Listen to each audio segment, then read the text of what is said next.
questionin yung motibo nitong House of Representatives. Unang-una, bakit kami pinagpipintangan na tumatanggap ng pera galing sa mga drug lord, sa mga narco sinasabi, at ganoon din sa mga pogo. Ang tanong lang naman simple, diba? Sino ba ang mga nagbago ang buhay? Diba? Sino yung mga naka-bulletproof ngayon? Sino yung mga nagsusuot ng mga milyong-milyong halaga ng alahas? Sino yung mga nagsusuot ng mamahaling mga accessories? Mga bag, sapatos, sinturon, damit. Diba? Kung ikaw ay naglilingkod sa taong bayan, nagseserbisyo ka, dapat marunong kang mahiya, di ba? Kami ang pinagbibintangan na tumatanggap doon sa mga sindikato. Hindi kaya kayo, yung sinasabi ninyong kami ay tagapagtanggol ng mga narko at saka ng mga pogo, hindi kaya kayo ang mga narco-politician? Yes. Diba? Tignan ninyo yung mga sarili nyo. Tignan ninyo kung ano yung binibintang nyo sa amin, kayo yan. Diba? Nagtatago kayo sa power ng lehislatura. Kung meron kayong ebidensya laban sa amin, bakit hindi kayo mag-file ng kaso? Para yan ay masagot namin. Ano ang motibo ninyo? Gusto nyong ipakulong kaming lahat. Gusto nyong ipakulong kami hanggang matapos ang eleksyon. Bakit? Para hindi namin mailantad ang mga kabulukang ginagawa ninyo, ang mga pag-aabuso na ginagawa ninyo sa inyong tungkulin, yung mga pagdanakaw ninyo. Kaya kami nandito para questionin itong mga ginagawa ninyo, kung ano yung motibo ninyo. Kaya kami nandito. Akala ninyo, basta-basta kami kakagat sa mga inilatag yung pain. Yung inilatag yung lambat, walang silbi. Walang silbi. Nagpauto na naman kayo. Akala nyo maiisahan nyo ang mga vloggers. Akala nyo ang mga vloggers kapareho nyong syunga. Yun po. Thank you. Old school. Old school. Magandang hapon po sa inyo lahat. Ako nga, nagulat ako bakit ako nakasama dito. Pero sabi nga natin, Huwag ka na magulat. hindi tayo tatahimik sa mga kupal na to. Hindi kami natatakot kaya hindi kami sumipot. Ginamit lang namin yung utak namin dahil hindi nyo kayang linlangin ang mga may totoong pakay sa tunay na magandang mangyayari sa Pilipinas. Hindi kami maging tau-tauhan nyo dyan at hindi rin kami papayag na putang ina gawin nyo kami, bubulihin nyo lang kami dyan for yes or no. Pero alam naman namin, ang tunay nyong pakay lang, contempt kami hanggang matapos ang eleksyon. True. Wala kayong ibang gagawin dyan. Hindi kami pwede magpaliwanag. Tapos sinasabi nyo kanina, natatakot kami. Hindi po kami natatakot sa inyo. Ang kinakatakutan namin, yung hindi namin maibigay, yung side namin, pag tinatanong nyo kami. Dahil lahat na lang ng tinatanong nyo, walang karapatang sumagot sa inyo. Tandaan nyo po, ang taong may pinaglalaban para sa bayan, kahit sa inyo, hindi kami matatakot. Yan ang tunay na laban. Yan ang gusto namin ipamana sa mga kabataan, sa mga anak namin, sa apo namin. Kung hindi nyo kami kayang bigyan ng respeto, kami, rumirespeto pa rin kami sa inyo, pero hindi na, tapos na. Pinutol nyo na yung maikling sinulid na nagbibigti sa atin. Pero sasabihin ko lang sa inyo po, hindi kami susuko, hindi kami luluhod sa inyo. Ilalaban namin kung ano ang kailangang ilaban para sa bayan natin. Tama. Miss Kativina. Magandang hapon! Yes, magandang hapon. Hello everybody, nandito po kami at saka nandito ako yung support po sa panawagan natin na magkaroon tayo ng pantay na pamamakayag. At saka hindi po kami mga fake news, nakikita niyo naman po yung aming mga posts at may mukha ho kami, nagsasalita ho kami, hindi rin po kami trolls. So ilalaban ipaglaban mo natin yung karapatang pangtao natin upang tayo lahat, hindi lang mo kami bilang mamamayang Pilipino, na ipaglaban kung ano yung dapat at nararapat para sa ating bansa. Yun lang po. God bless everyone. Magdasal po tayo para magkaroon tayong mabuti na mga leader, honest with integrity at saka makakatotohanan. Lalo na po sa darating na eleksyon, matuto na ho tayo. Hindi ho natin kailangan ng lumang mga politician na hindi kaya ipagtanggol ang kapakanan ng ating bayan at mamamayang Pilipino. Thank you. Magpapaliwanag ka, sir. Magpapaliwanag tayo sa barangay.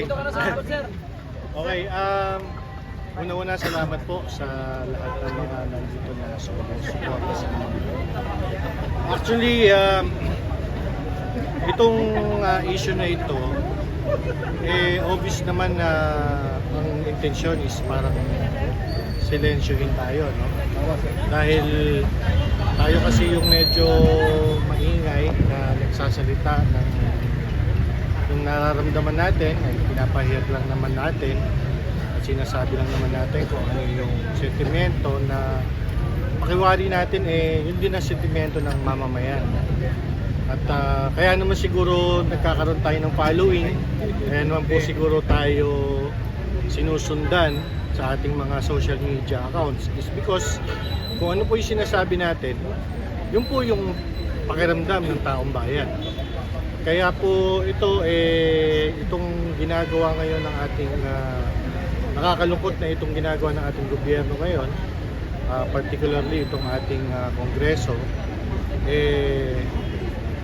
ito yung parang pagsusupil sa ating karapatan na magsalita. Kaya di po tayo tatahimik dyan at masa po kayo na tayo ay lalaban. Dahil ang pinaglalaban po natin dito ay karapatan natin, mga Pilipino. Na karapatan po natin kasi na talagang gisingin natin ang ating gobyerno, kalampagin natin ang ating gobyerno, magsabi tayo kung ano yung napupunan natin. Nasa sa ano naman po yan yung po mga sinasabi naman natin, yung mga pinapahayag naman po natin, madali lang naman po yan sa taong bayan, even to sa mga congressman na yan. Di kung hindi kayo tinatamaan, bakit kayo apektado? Kung hindi kayo talagang may ginagawang mali o ano, bakit kayo nagre-react? At bakit parang gusto nyo kaming patahimikin?